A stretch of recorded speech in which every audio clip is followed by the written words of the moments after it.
guys, Dottz Gaming here, and today I'm going to go over a quick guide on what I think are the best buildings to build for your garrison in relation to PvP.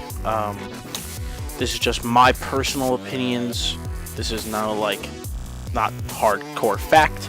It's just what I think is the best setup and what I use and what I found has worked for me so far. So we're going to go over to the Garrison Architect board and just take a look here and go over the different buildings, large, medium, small, and what I think are the best choices. So, in my opinion, your large buildings do not have too much of an overall effect on your overall experience, but there is one building I think you should definitely have, and that is the stables, because the stables prevents you from getting dazed while riding out in drainer zones and also increase your mount speed by 20%. That is very, very good for getting around and moving around.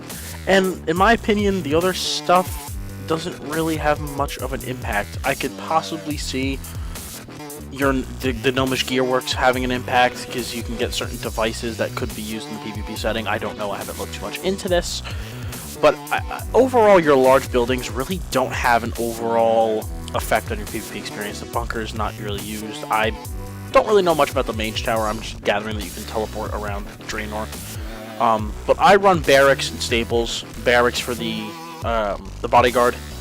I have Defender Yona right there, and the stables for the reasons I just stated. Now, medium buildings. This is going to be the most obvious. You want your Gladiator Sanctum, and in my opinion, this should be the first building you build for medium buildings and pump your gold into, because if you can start getting broken bones, as you can see I have 799 currently, and just completely continually submit those work orders, it'll make your life so much easier for gearing. So here, I'll actually go to my Glad Sanctum right now so I can show you what it looks like. This is going to be more towards players who are kind of newer to the garrison setting. Most of you probably know this already. So right now, your garrison has your training dummies back here, one for healing, and one for DPS, obviously. So, basically what you do is you talk to this guy when you first get your Glad Sanctum, and he gives you quests to go kill a Plator and a Draenor Zone, and you get Broken Bones, which you submit at the Altar of Bones in exchange for gear, honor, conquest points, gold. It's all randomized. And that comes out right where I'm standing. You can loot this little area right here, and you'll get stuff. Also, when you upgrade it to level 2, notice all these statues surrounding it. You can declare a war on a race, essentially, and basically you have to kill 500 members of that race, and it nets you a pretty cool title. So I went with Undead because the Death Stalker I feel like is pretty cool for a rogue. So that's what I went for at first, and I'm not 100% sure what the level 3 Glad Sanctum gives you. I don't remember off the top of my head. Medium. It gives you, while below 35% life, all damage is reduced by 50% in outdoors Draenor zones, grants access to the High Mall Coliseum Gladiator Tournament.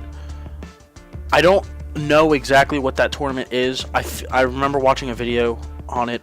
I think you can get gear and conquest from it, if I remember correctly. I could be wrong. But obviously that 35%, when you're below 35%, you take 50% reduced damage, is very good for Worlds PvP. So this is just a must-have for any PvPer. It really is. It makes gearing quicker and all that stuff. So, in terms of your other buildings, in my opinion, for here, I wanted a building that could give my garrison more resources. So it came down to the trading post or the lumber mill. I went with the trading post because in addition to being able to submit random trade goods for resources, you can submit resources for random trade goods, you get access to another faction, you get an auctioneer, but the freaking parts are expensive as hell, so I gotta work on that. And then at level 3 you get 20% extra rep gain in Draenor, so you get all this crap lugged into one building. But with Lumber Mill, it's like you just get resources.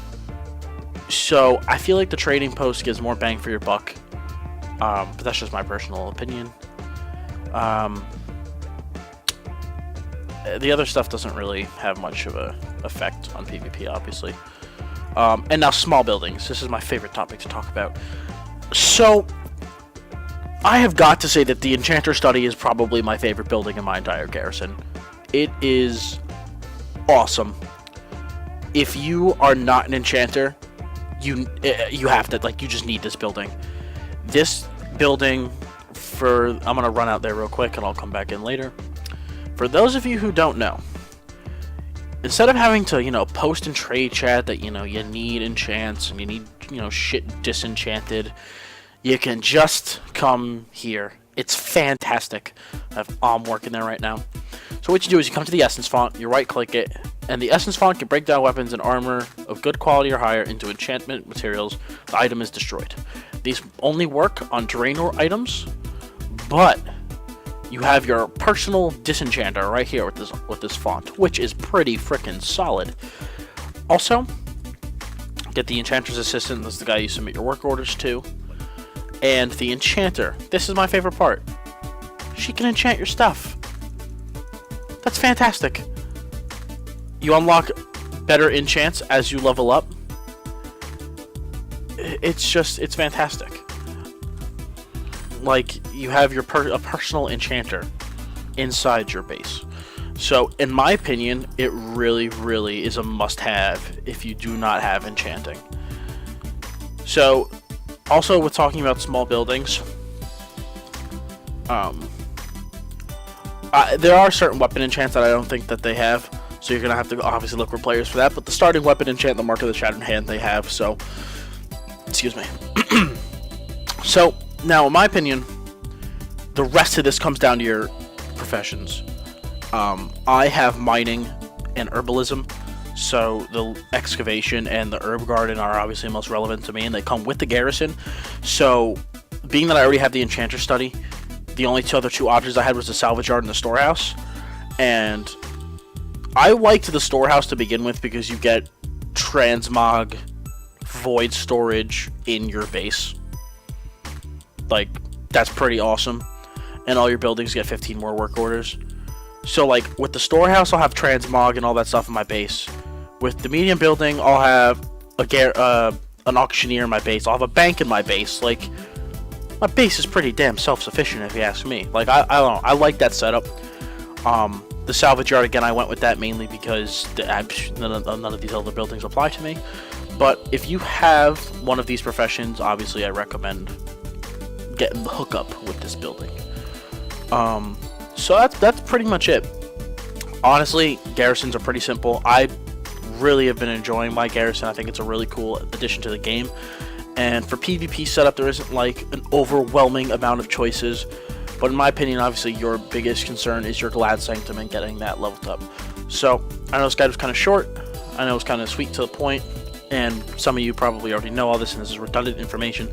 But for those of you coming into it brand new, who are just signing up for WoD, it's always good to know what buildings you should build, so you don't have to go back and undo it and re-level stuff and all that.